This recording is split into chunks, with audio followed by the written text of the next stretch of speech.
Jangan pernah memikirkan itu. Jadi fokuskan pada satu teknik dulu.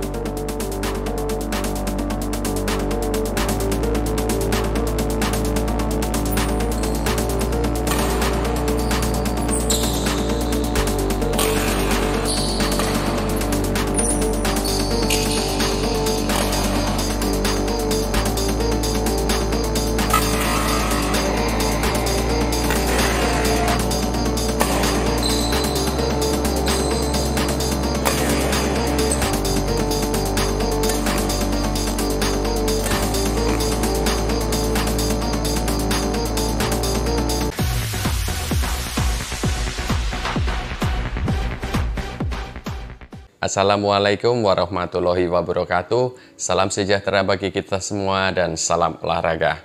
Halo pecinta badminton dimanapun kalian berada, baik di dalam Indonesia maupun di luar negara Indonesia. Saya harap kalian dalam keadaan sehat dan tetap semangat. Sebelum saya mulai tentang materi di video ini, izinkan saya untuk menunjukkan beberapa bukti foto dari para subscribers atau pemain otodidak yang berhasil juara setelah belajar dari channel PB Kusuma Tangkas dan mereka melakukan konseling via aplikasi WhatsApp kepada saya. Mudah-mudahan kedepannya semakin banyak pemain badminton yang dulunya belum pernah berlatih di klub bisa mahir di badminton dan menjadi juara berkat belajar online melalui channel PB Kusuma Tangkas. Tak lupa saya ucapkan banyak terima kasih kepada para subscribers dan para penonton channel PB Kusuma Tangkas karena berkat kalian penghasilan dari YouTube saya bisa sisihkan untuk bersedekah di panti asuhan. Bagi kalian yang belajar badminton dari channel ini dan belum subscribe, silahkan subscribe supaya kalian mempunyai andil juga dalam bersedekah di panti asuhan. Baiklah, kita mulai materi di video kali ini. Ada banyak sekali pertanyaan dari para subscribers yang tidak bisa saya jawab melalui tulisan di kolom komentar, tetapi saya rangkum dalam bentuk video di video kali ini. Nah, video kali ini berupa pembelajaran dan cara latihan serta penggunaannya agar kalian bisa semakin mahir di badminton. Pertanyaan pertama, kenapa lutut saya terasa nyeri dan mudah sekali cedera? Salah satu penyebab lutut saudara rawan cedera atau sering ngilu atau nyeri setelah main badminton adalah karena posisi duduk saudara yang kesehariannya adalah salah satu kaki ditekuk. Yang lebih parah lagi adalah sudah duduknya kaki ditekuk, membawa rokok dan minum kopi. Itu sudah kesalahan kompleks sekali. Dengan kaki yang ditekuk maka akan rawan cedera, dengan merokok akan nafas sering habis, dengan minum maka lutut akan terasa sering nyeri karena ada pengeroposan di situ. Jangan lakukan itu. Pertanyaan kedua, mengapa smash saya tidak bisa keras meskipun saya melakukan dengan sekuat tenaga? Pertanyaan ketiga, mengapa defense saya selalu nanggung, tidak bisa sampai ke kotak belakang? Pertanyaan keempat, saya sering melakukan latihan beban di gym atau fitness center dan tubuh saya kekar. Kenapa saya tidak bisa melakukan pukulan keras di badminton? Jawaban atas pertanyaan yang kedua, ketiga, dan keempat adalah di badminton, otot inti tangan yang harus dikuatkan. Jadi bukan sekuat tenaga ataupun badan kekar. Apakah otot inti tangan itu? Yang pertama adalah genggaman atau cengkeraman jari. Yang kedua adalah wrist, pergelangan. Yang ketiga adalah forearm.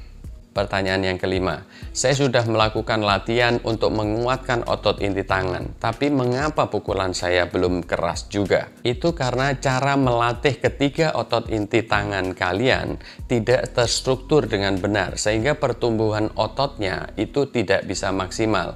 Berikut ini saya berikan contohnya, dan saya akan tunjukkan gerakan-gerakan fungsinya dari latihan yang saya tunjukkan berikut ini.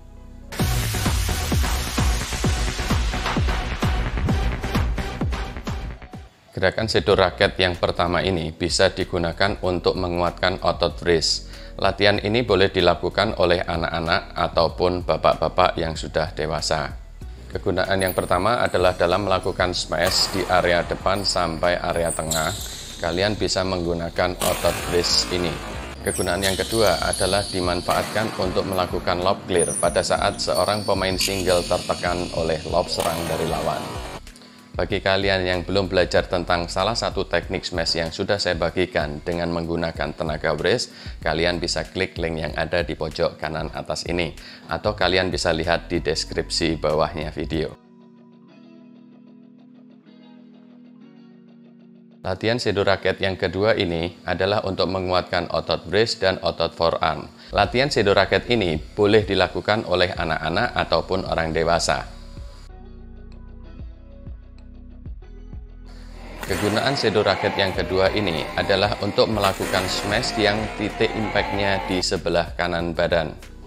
Bagi saudara yang ingin mempelajari lebih lanjut tentang teknik smash jenis kedua yang menggunakan forearm, kalian bisa klik link yang ada di pojok kanan atas ini, atau kalian bisa lihat di deskripsi bawahnya video.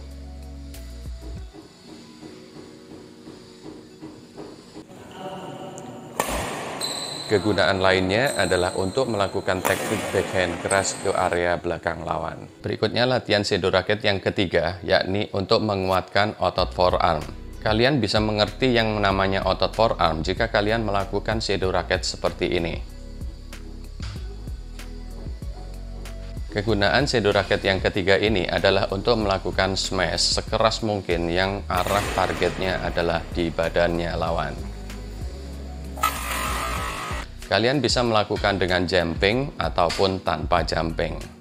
Shadow racket berikutnya adalah untuk melatih kekuatan brace. Hampir sama gerakannya seperti yang terdahulu, hanya saja perbedaan tingkat kemiringan raket, atau bahasa Jawanya kita melakukan lap atau swipe.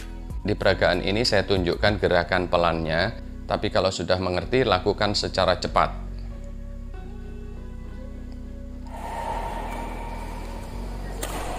Ada berbagai macam kegunaan latihan shadow racket yang keempat ini.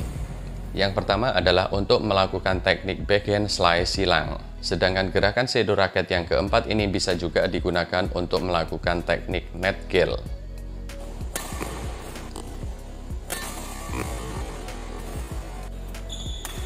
Bagi kalian yang ingin mempelajari tentang backhand slice silang, kalian bisa klik link yang ada di pojok kanan atas ini, atau kalian bisa baca di deskripsi bawahnya video.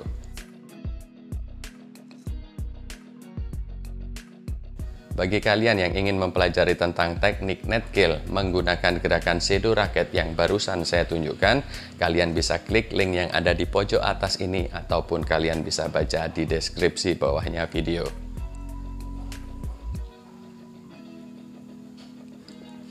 Selain berguna untuk melakukan teknik backhand slash silang dan teknik net kill, gerakan shadow racket ini bisa digunakan juga untuk melakukan drop shot. Kini gerakan shadow racket yang kelima, yaitu membentuk angka 8 di depan badan. Pertama, lakukan pelan. Ingat gerakannya adalah forehand dan backhand. Kalau sudah mengerti gerakannya, lakukan secara cepat. Kegunaannya adalah untuk memperkuat pertahanan defense ketika kita menerima serangan smash dari lawan. Ada beberapa macam teknik defense atau return smash yang saya rangkum dalam satu video dengan menggunakan gerakan angka 8 tersebut. Bagi kalian ingin mempelajari lebih lanjut, silakan klik yang ada di pojok kanan atas ini, atau kalian bisa baca di deskripsi bawahnya video. Topik selanjutnya adalah pertanyaan yang keenam. Saya sudah melakukan semua jenis latihan otot inti, tapi mengapa masih belum kuat juga? Nah, sekarang saya tunjukkan bagaimana cara menstruktur atau membagi-bagi jenis latihannya supaya hasilnya maksimal. Jadi tidak boleh dilakukan dalam satu hari seluruh otot dimaksimalkan, kemudian malam harinya dipakai main. Tentu tidak akan bisa. Sekarang perhatikan berikut ini. Jika saudara ingin mempelajari, maka silahkan pause dahulu atau di screenshot apa yang saya tuliskan di video ini. Jadi pengelompokkan latihan otot inti harus berubah harinya. Misal hari Senin kelompok brace, kedua hari Selasa kelompok forearm, dan seterusnya. Selain kalian mengelompokkan tiap harinya berbeda jenis latihan, kalian harus mencatat. Karena catatan itu akan menunjukkan tingkat kemajuan otot inti tangan kalian, sehingga kalian bisa mengetahui seberapa kuat tangan kalian untuk melakukan teknik-teknik keras di badminton. Semua gerakan latihan otot inti tangan, baik shadow racket ataupun menggunakan alat, harus menggunakan timer. Paling tidak 1 menit, kalian harus bisa melakukan berapa kali, kemudian dicatat. Misal melakukan shadow racket. Shadow racket untuk yang wrist, kalian lakukan dalam 1 menit, kalian bisa melakukan berapa kali? Hari Senin misalnya. Kemudian hari Selasa otot forearm. Kemudian hari Rabu otot wrist lagi. Hari Rabu ketika kalian melakukan latihan otot wrist, maka catatan di hari Rabu harus lebih banyak dibandingkan hari Senin. Misalnya hari Senin kalian melakukan otot wrist seperti ini, shadow racket misalnya. Dalam 1 menit bisa melakukan 100. Maka di hari Rabu kalian harus tingkatkan lagi, jangan di bawahnya atau jangan sama. Buatlah catatan atau tabel di buku seperti yang dikirimkan para subscribers kepada saya untuk klarifikasi apakah sudah benar atau masih salah. Selain 5 jenis latihan shadow racket yang tadi sudah saya tunjukkan untuk memperkuat otot inti tangan, kita juga bisa menggunakan alat. Dan alatnya sudah saya tunjukkan di video tanya jawab yang kedua di video yang terdahulu. Cuman sekarang saya koreksi tentang cara melakukannya karena masih banyak yang salah. Untuk alat hand grip, saudara bisa mencari di toko spot atau di marketplace online. Ada yang menggunakan uliran dan ada yang tidak menggunakan uliran. Uliran itu ada ukurannya, sedangkan yang tidak ada ulirannya itu biasa standar. Ada 2 jenis cara latihan hand grip. Yang pertama adalah digenggam erat, kemudian dibuka dan lakukan secepat mungkin dalam 1 menit dan dicatat. Latihan hand grip menggenggam dan melepas ini sangat penting karena banyak sekali para pemain yang sudah tangannya lelah seringkali salah arah, misalnya akan mengarahkan lurus ternyata keluar, itu karena genggamannya kurang erat pada raket. Oh ya, ingat, untuk melakukan genggam dan buka hand grip, kalian harus melakukan bergantian antara tangan kanan dan tangan kiri. Karena kalau kalian hanya menggunakan tangan kanan melakukan itu, maka tangan kalian akan besar sebelah. Jadi tangan kiri harus juga ikut dilatih. Cara latihan hand grip yang kedua adalah dengan cara digenggam dan ditekuk. Pada saat menekuk hand grip, untuk genggaman tidak boleh lepas. Lakukan seperti itu, tidak usah dimenitin, tapi tingkatkan. Misalnya hari ini kalian kuat 3, besok kalian kuat berapa, dan seterusnya dicatat supaya tahu perubahan dan pertumbuhan otot inti tangan kalian. Latihan berikutnya adalah menarik atau mengerek atau menggulung botol. Jika kalian sudah kuat menggunakan botol berisi air, maka gantilah botol itu dengan timba yang diberi beban terserah beratnya menurut kemampuan Anda. Sebelum melakukan latihan shadow racket, kalian beli deker jari untuk pemain volley dan kalian bisa manfaatkan itu sebagai pelindung agar tangan kalian tidak lecet. Setelah saudara selesai melakukan semua jenis latihan untuk menguatkan otot inti, jangan lupa untuk melakukan stretching untuk wrist dan forearm seperti berikut ini. Jadi gerakannya ada 3 intinya. Jika kalian tidak melakukan ini, maka otot kalian akan terasa kaku sekali dan besoknya akan nyeri atau lemas.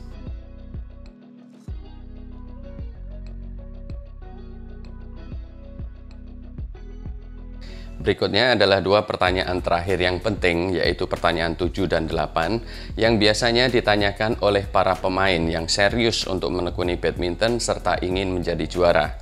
Pertanyaan yang ke-7 adalah bagaimana cara menghilangkan grogi atau perasaan nervous ketika bertanding atau bermain di lapangan yang berbeda. Banyak orang menilai atau memvonis bahwa hal ini dikarenakan faktor mental. Sesungguhnya bukan faktor mental seperti gila atau bagaimana, tidak seperti itu, tetapi setting mainnya yang salah, cara berpikirnya sehingga menyebabkan perasaan di dalam diri seorang pemain itu adalah nervous. Jadi cara untuk menghilangkan perasaan atau pikiran nervous tersebut, jangan pernah memikirkan hal lain selain teknik ataupun strategi saat bermain. Misalnya, kesalahan yang sering dilakukan oleh para pemain adalah dia berpikir, wow, oh my god, pemain lawan lebih besar dan lebih tinggi. Oh my god, pemain lawan smash-nya lebih keras. Oh my god, gedungnya terlalu tinggi. Kemudian banyak sekali faktor yang lain. Ada juga tentang shuttlecock yang tidak terbiasa dia pakai saat dia bermain dengan kawan-kawannya. Kemudian faktor penonton, misalnya, waduh, ini penontonnya banyak sekali. Ada perempuan idola hati saya yang sedang menonton. Bagaimana kalau saya kalah? Aduh, bagaimana ini saya mewakili tim? Bagaimana kalau saya kalah dan dicaci maki? Banyak sekali pikiran yang harus dibuang supaya kalian bisa fokus berstrategi pada saat bermain di tengah lapangan. Jadi jangan pernah memikirkan hal lain selain teknik. Itu kunci utama untuk menghilangkan rasa grogi atau rasa nervous. Jika kalian pemain ganda, apabila saudara memiliki partner yang lebih rendah kemampuannya dibanding saudara, jangan pernah dimarahin.